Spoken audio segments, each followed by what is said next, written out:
Good morning, friends. This is Suresh, your commerce teacher from Government Degree College, Kukatpalli. Today, we will understand the legal provisions laid down in Indian Contract Act with respect to the performance of contract. Friends, so far we understood the definitions of offer, acceptance, consideration, lawful object, so on and so forth, which are the essential elements of valid contract. Today we will see what are the rules governing the performance of contract. Before I dwell into the rules governing the contract, I must tell you something that these rules are only limiting factors within which the parties themselves are bestowed with the liberty to animate their own rules and regulations of contract. I mean, these rules will not profess what the parties have to do. Rather, these rules will tell what the parties are not supposed to do. Right? Most of these rules are, of course, winnowed from common sense, but we need separate room in law in order to enforce the contract or in order to deliver judgments by the courts whenever dispute arises. Right? So here are the general rules of performing the contract laid down from section 37 to 67. Of course, these general rules include time and place of performance, performance of joint promises, appropriation of payments, etc. We will now see the general rules pertaining to the performance of contract. First, section 37 says that it is the obligation of the parties to perform the contract or to tender the performance, right? Both offerer and offeree will have obligations to perform in the contract. So it is their obligation to come forward and tender the performance. Otherwise, it will lead to revocation of contract. Effect of refusal to accept the offer of performance also leads to breach of contract. So what section 38 says is, once the other party is coming forward to perform the obligation, but you are not accepting his performance without any valid reason, it is a revocation of contract from your end and you are liable for penalties of courts. Section 39 says effect of refusal to perform wholly. Right. So if you tender the performance, you should tender the wholesomeness of the obligation. You cannot say, no, I agreed for 10 rupees of performance, now I will do only for 5 rupees. Or I agreed for so and so quantity, now I can do only this much quantity. Such ramifications will not be permitted, please. So wholesomeness should be there in performing the contract. Otherwise, it will lead to breach of contract. 40. Person by whom the promise is to be performed. It's very important, please. Generally, promiser and promisee themselves should perform the contract. But in case of their death, their legal heirs should perform the contract. We should be very careful while binding the legal heirs of deceased parties in the contract to perform the obligation. There are two important elements which you need to remember. One, legal heirs will be accountable only to the extent of property inherited to them by their deceased parent. Suppose father died leaving 20 lakhs rupees property to son, but his contractual obligation is 25 lakhs rupees. So son can be held liable only to the extent of 20 lakhs, but not to the extent of 25 lakhs. Second provision is that if the performance of contract is pertaining to the exhibition of skill and competency, the legal heads cannot be held liable. Suppose father is a chartered accountant. He took advance and entered into an agreement to audit few firms. Son is failed in his BCom. So father died. Can we make his son liable to conduct audit? No, because it requires competency of CA degree. Therefore, legal heads cannot be held liable if the performance of contract is pertaining to the exhibition of skill and knowledge. Similarly, legal heirs of deceased party to contract can be held liable only to the extent of property inherited to them. These 2 points you must remember very clearly. Generally, performance should be tendered by the promisor and promisee themselves, or in case of their death, their legal heirs, subjected to those 2 conditions. Section 41. Effect of accepting performance from a third person. Right?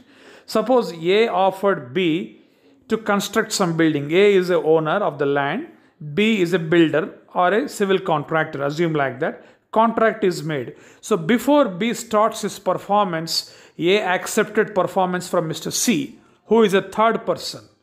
So then A is said to be revoking the contract. He is liable to pay penalty to Mr. B. That is the essence of section 41. Section 50, manner of performance. That is the mode of performance. If I told you while discussing consideration chapter that it should move at the desire of promisor. So promisor will determine the manner in which contract has to be performed, and the promisee must scrupulously follow that manner. If that manner is not followed, it also leads to revocation of contract. Let us suppose Municipal Corporation of Hyderabad want to construct one flyover or a road over bridge. It offered tenders or invited tenders. One civil contractor applied his tender, got the contract. The specification was very clear from the municipal authorities that bridge must be constructed with conventional RCC slabs. But the contractor built it with prefabrication slabs to save the water and to maintain better quality.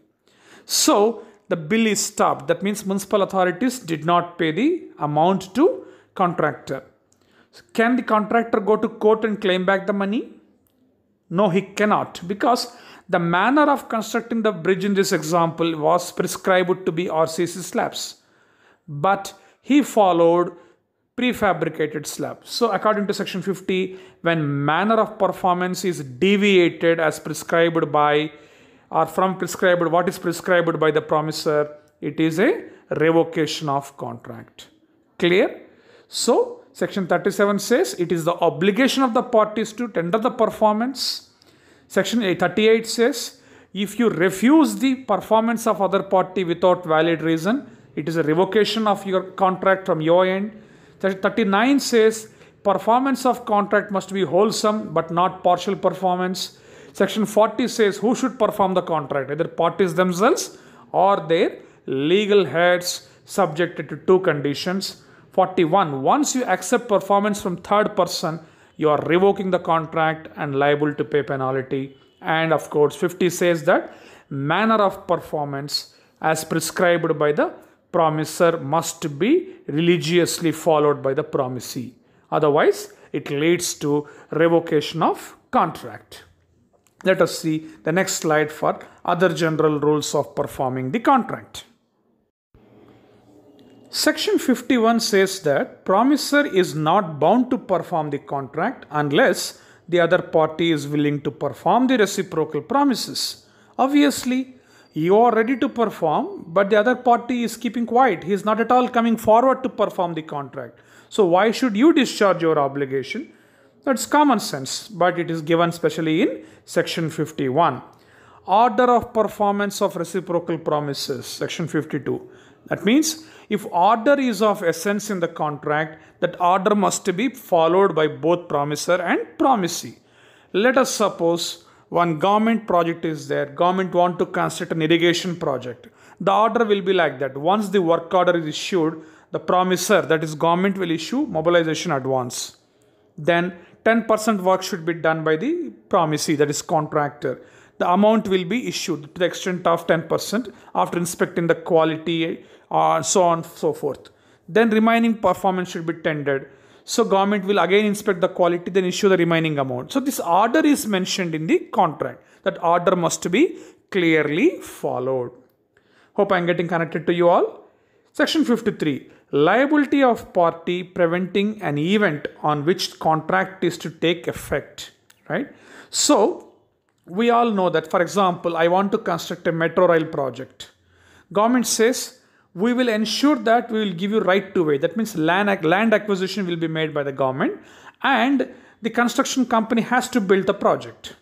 Suppose intentionally government is not acquiring the land, then it's the liability of government to bear the additional charges or to make compensation or make good the loss sustained by the other party. So whatever event that is incidental to the performance of contract that must not be prevented from happening intentionally, that is given in section 53. Section 54 says that effect of defaulting in performance. Obviously it's contrary to section 37. So once you default in performing the contract, it is a revocation of contract. It's a breach of contract. Effect of negligence in performance. It's also clearly understood from the sentence itself that if any party shows intentional negligence in performing the contract in whatsoever is the manner, such party is liable to make good the loss sustained by other party. Clear? So these are the general rules with respect to the performance of contract. Now we will see performance of joint promises. Well, who are the joint promisors? Let us suppose A, B and C, three persons jointly promised to perform a contract to Mr. D. So totally how many parties are there to contract now? A, B, C and D, 4 parties? No. There are only 2 parties. A contract will recognize promisor and promisee. So A, B, C stands as one party. They are called joint promisors. They have jointly owed some performance to the other party called Mr. D. So this is the case of joint promises. What section 42 says is that devolution of joint liabilities. That means unless there is a liability sharing ratio among the joint promisors will equally bear the liability towards the performance of contract. Right? 43. Any one of the joint promisors can be compelled to perform the contract. Suppose A, B, C have owed a promise and D is the promisee. So D has got right to compel either A or B or C to perform the contract or jointly all three. It is left to his discretion. Suppose if Mr. D is coming only to A and asking to perform the contract. A cannot say, no, why you are coming only to me? What about B and C? You please go and ask them also. Can you say like that? No, because section 43 gives liberty to other party to compel any one of the joint promisors to perform the contract. To strengthen this point, section 44 further says that release of one of the joint promisors does not or need not release other joint promisors from performance. Yes, please. That means, suppose Mr. D now says, Chalo, I will relieve A. I will not ask him. It doesn't mean that B, C are absolved from liability. So internally A, B and C have got their own agreement. That is different thing. So whom to compel the performance and whom to relieve from performance is left to the discretion of Mr. D. But as far as Mr. D is concerned, he can claim performance from any one of the joint promisors A, B and C. Or he can relax any one of the joint promisors A, B and C. Right? Similarly, 45 speaks about devolution of joint rights. It's contrary to 42. So here what it says is, unless there is a sharing ratio or well-defined profit sharing ratio, all the joint promisors must equally enjoy the rights of contract. That is called devolution of joint rights. Very simple, isn't it? So 42 speaks about the joint liabilities and devolution. 43 speaks that anyone can be compelled to perform. 44 speaks that release of one person doesn't release others. And 45 speaks about the devolution of joint rights. Now let us see what are the rules laid down in Indian Contract Act with respect to time and place of performance. Well, if you see the rules of time and place of performance, they are very clear. Section 46 says, performing the contract when no time is mentioned. Please do remember that when no time is mentioned in the contract, it must be performed within reasonable time. So what is reasonable time differs from case to case. For example, a contract to stitch some garments, 15 days or 20 days is reasonable time. Constructing a house, 6 months to 9 months is reasonable time. So construction of a bridge or a big project, 3 years is reasonable time. So it differs from case to case. But please do believe me that no fool will perform a contract, or no fool will form a contract or agreement without having time clause in it, right? Section 47, performance in usual business hours of specified time. Suppose time is mentioned by the promisor, but exact duration is not mentioned. Let me give a small example to make this point more lucid. Suppose I have a contract with Mr. A to supply some articles on, say for example, 31st July 2020. Right, agreement is made. So he did not mention at what time on 31st July I must go there. So I went there at 6 o'clock or 6:30 in the evening to supply the articles, during which the business premises of my other party or counterparty is closed. So it is laid down from section 47, it is implied from section 47 that I am not tendering valid performance. So if exact time is not mentioned, though date is given, then I must perform it in the usual business hours. So again, what are the usual business hours? They should be implied or construed from the common sense. Whenever dispute arises, courts will exercise the common sense to construe what are the usual business hours. 48. Duty of the promisee to apply for the time of performance. Right? So I am ready to perform my contract, but the promisee should ask when should it be performed. Right? So it is a duty of the promisee to apply for the time of performance or mention the time of performance. 49. Duty of the promisor to apply for the place of performance. Obviously, when promisee says you have to perform in specific time period, then the promisor should ask, where should I perform? Clear? Otherwise, the promisor's business premises shall become the usual place of performance. Clear? So these are the simple rules laid down with respect to performance of contract. Of course, section 55 further says that failure of the party to perform the contract in specified time leads to revocation of contract. It's implied, isn't it? So these are the rules pertaining to time and place of performance. Now let us see the performance of contracts with respect to appropriation of payments. Suppose you have taken loan from your friend and you are repaying it through an agreement.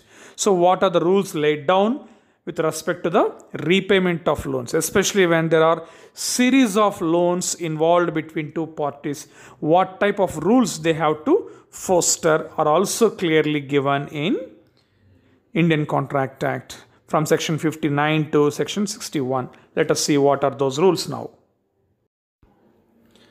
Application of payment where debt to be discharged is indicated. Section 59. Suppose I have taken two loans from you and I am clearly indicating while repaying some amount. This amount must be attributed to loan number 1 but not to loan number 2. So when such indication is clearly given, accordingly the receiver must attribute it. Section 59. Application of payment where debt to be discharged is not indicated. So when we have series of loans between two parties and while repaying the amount to which debt it must be attributed is not mentioned, in such case FIFO method must be followed. First in, first out. So whatever amount that I will give will be attributed towards first loan. Clear? That is section 60. And section 61. Application of payment where neither party appropriates. That means nothing is mentioned with respect to the payment of money when series of loans are there. So Common sense from section 61, of course, as per other judiciary pronouncement from time to time, construes that or makes us to understand that whenever such instruction or appropriation is not made by any of the parties, then whatever payment is made, that payment must be attributed towards the interest. Only after clearing the interest, it must be attributed towards the principal sum. Clear?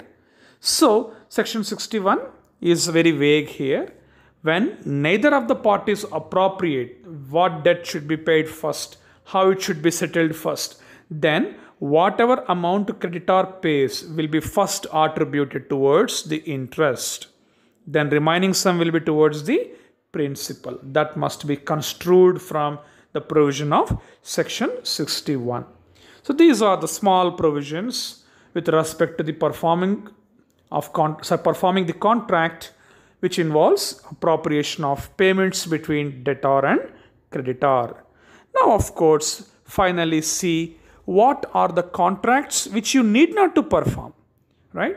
So far we have seen how to perform the contract. Now let us understand what type of contracts I need not to perform, right? Well, section 56 says contracts subjected to supervening impossibility need not be performed. What is supervening impossibility? An act which was capable of performing at the beginning but loses or becomes impossible at a future date. I repeat, an act which was capable of performing in the beginning of contract but becomes or turns into impossible event. It is called supervening impossibility. It need not be performed.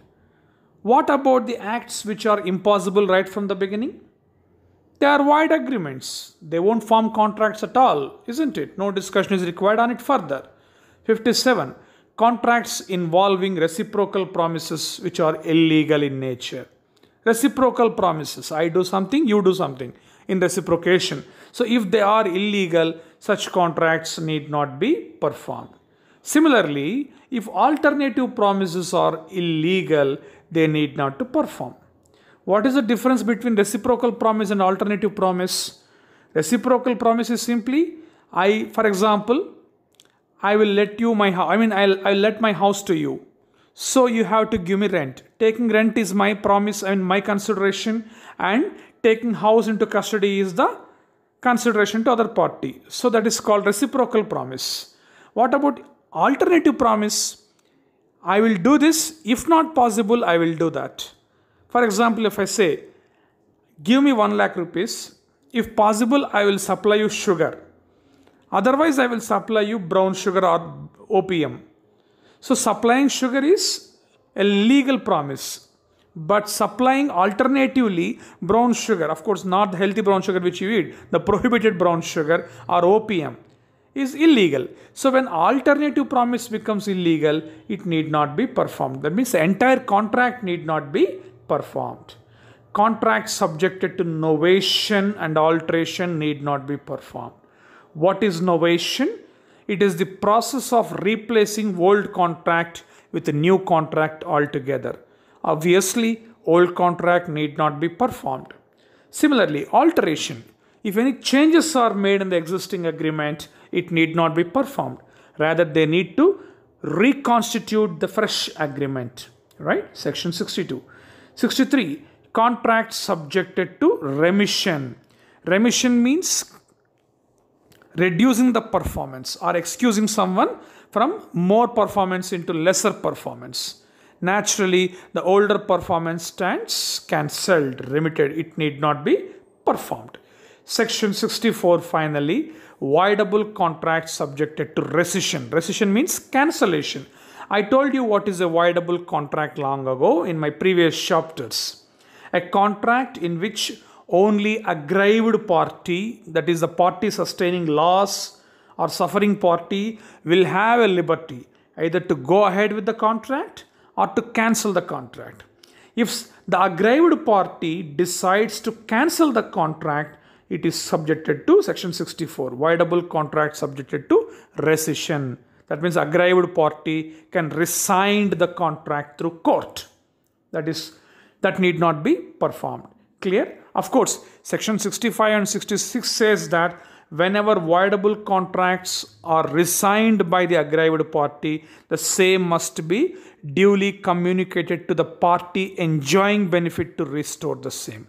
That also falls in the ambit of section 73, which we have already discussed in quasi contracts. Clear? So with this, general rules with respect to performance of contract, time and place of performing the contract involving joint promises, and performance of contract involving the payments between debtor and creditor are completed along with the contracts which need not be performed. Right? So friends, with this, performance of contract is completed. In our next chapter, we'll discuss about usual modes of discharging the contract. Now, let us attempt these assignment questions. Assignment 1. Explain the general rules of performing the contract. I'll be very happy if you write the answer along with the sections. Second, explain the contracts which need not be performed. Right? So if you have any doubts, please feel free to revert back at 98495-60102 or nsureshnaidu@gmail.com. See you in the next class with another topic, that is usual modes of discharging the contract. That's all for now. Have a nice day. Bye.